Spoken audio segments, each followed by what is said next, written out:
सबसे पहले चुनाव आयोग मतदाताओं के नाम एक संदेश देना चाहता है। भारत के संविधान के अनुरूप भारत का हर नागरिक जो 18 वर्ष की आयु पूरी कर चुका हो, उसे मतदाता अवश्य बनना चाहिए और मतदान भी अवश्य करना चाहिए। आप सभी जानते हैं कि कानून के अनुरूप हर राजनीतिक दल का जन्म चुनाव आयोग में रजिस्ट्रेशन से ही होता है। तो फिर चुनाव आयोग उन्हीं राजनीतिक दलों में भेदभाव कैसे कर सकता है? चुनाव आयोग के लिए न तो कोई विपक्ष है,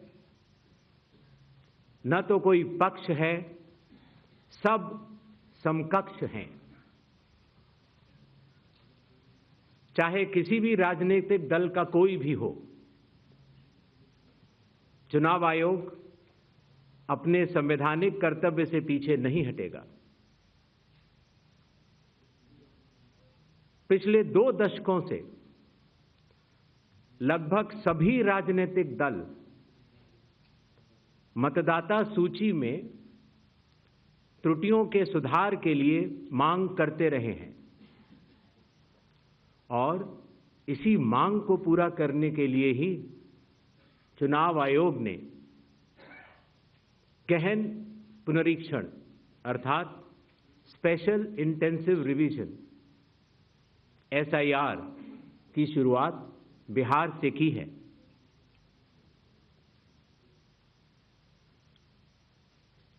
SIR की प्रक्रिया में सभी मतदाता, बूथ लेवल ऑफिसर्स और सभी राजनीतिक दलों द्वारा नामित 1.6 लाख BLAs ने मिलकर एक प्रारूप सूची तैयार की है। इस प्रारूप सूची की एक कॉपी आप सभी लोगों को दी गई है, जिसमें कि हर बूथ में जब यह प्रारूप सूची तैयार की जा रही थी तो सभी राजनीतिक दलों के बूथ लेवल एजेंट्स ने उसे हस्ताक्षर के साथ भी सत्यापित किया है। इस प्रारूप सूची में त्रुटियां हटाने के लिए एक बार फिर निर्धारित समय परिधि में सभी मतदाता और राजनीतिक दल मिलकर अपना बहुमूल्य योगदान दे रहे हैं। विगत आंकड़ों के अनुसार स्वयं मतदाताओं ने लगभग 28,370 ऐसे क्लेम्स एंड ऑब्जेक्शंस दिए हैं और जो मतदाता 1 जुलाई को 18 वर्ष की आयु पूरी कर चुके हैं या 1 अक्टूबर को 18 वर्ष की आयु पूरे करने वाले हैं, ऐसे 1,03,703 मतदाताओं ने भी अपना आवेदन फॉर्म 6 और डिक्लेरेशन के साथ किया है।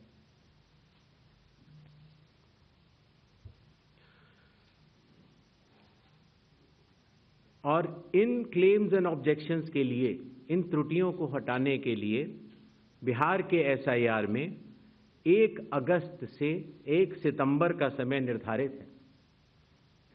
अभी भी 15 दिन का समय बाकी है।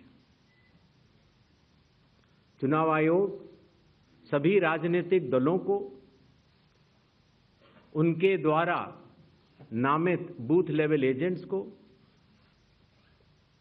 नेशनल लेवल पॉलिटिकल पार्टीज को, स्टेट लेवल पॉलिटिकल पार्टीज को आह्वान करता है कि आने वाले 15 दिनों में जो भी प्रारूप मतदाता सूची उनको दी गई है, उसमें अगर कोई भी त्रुटि हो तो उसको प्रिस्क्राइब्ड फॉर्म के तहत जमा करें।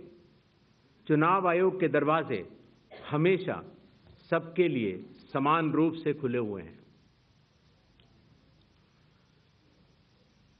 जमीनी स्तर पर सभी मतदाता, सभी राजनीतिक दल और सभी बूथ लेवल ऑफिसर्स मिलकर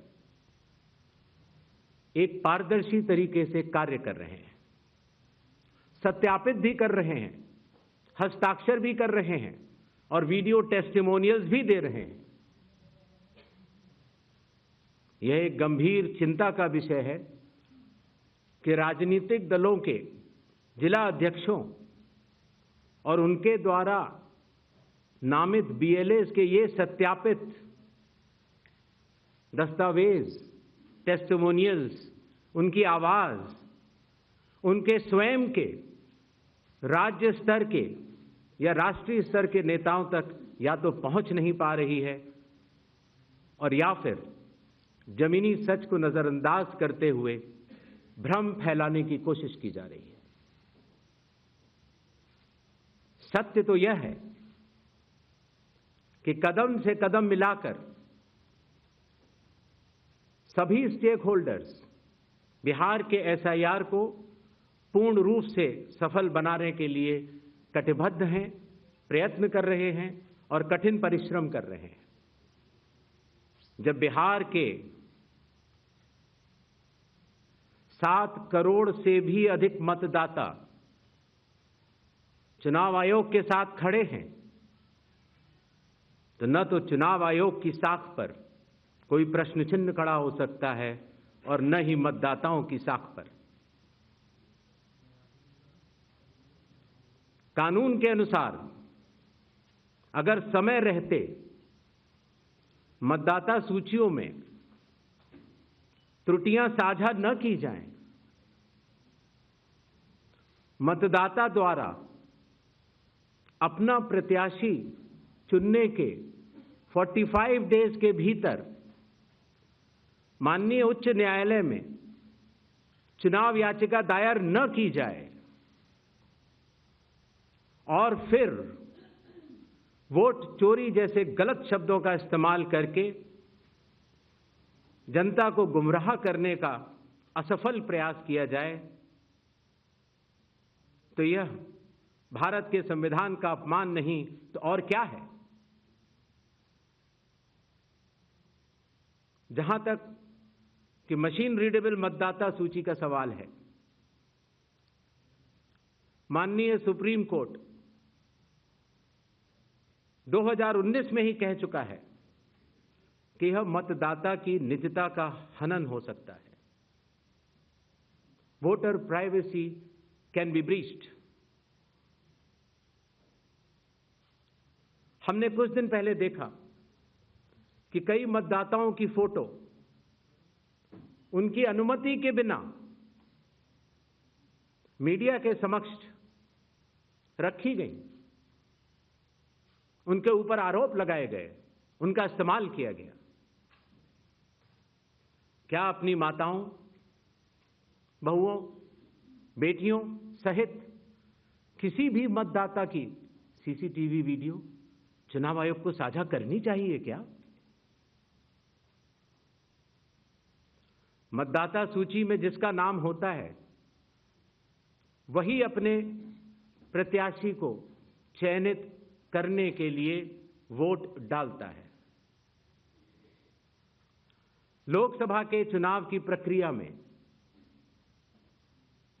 1 करोड़ से भी अधिक कर्मचारी, 10 लाख से भी अधिक बूथ लेवल एजेंट्स, 20 लाख से भी अधिक प्रत्याशियों के पोलिंग एजेंट्स चुनाव के लिए कार्य करते हैं। इतने सारे लोगों के समक्ष इतनी पारदर्शी प्रक्रिया में क्या कोई भी मतदाता वोट की चोरी कर सकता है? कुछ मतदाताओं द्वारा दोहरे मतदान के आरोप लगाए गए, सबूत मांगने पर जवाब नहीं मिला। ऐसे मिथ्या आरोपों से न तो चुनाव आयोग डरता है और न ही कोई मतदाता। जब चुनाव आयोग के कंधे पर बंदूक रखकर भारत के मतदाताओं को निशाना बनाकर राजनीति की जा रही हो, तो आज चुनाव आयोग सबको स्पष्ट करना चाहता है कि चुनाव आयोग निडरता के साथ सभी गरीब, अमीर, बुजुर्ग, महिला, युवा सहित सभी वर्गों और सभी धर्मों के मतदाताओं के साथ बिना किसी भेदभाव के चट्टान की तरह खड़ा था, खड़ा है और खड़ा रहेगा। जय हिंद, जय भारत।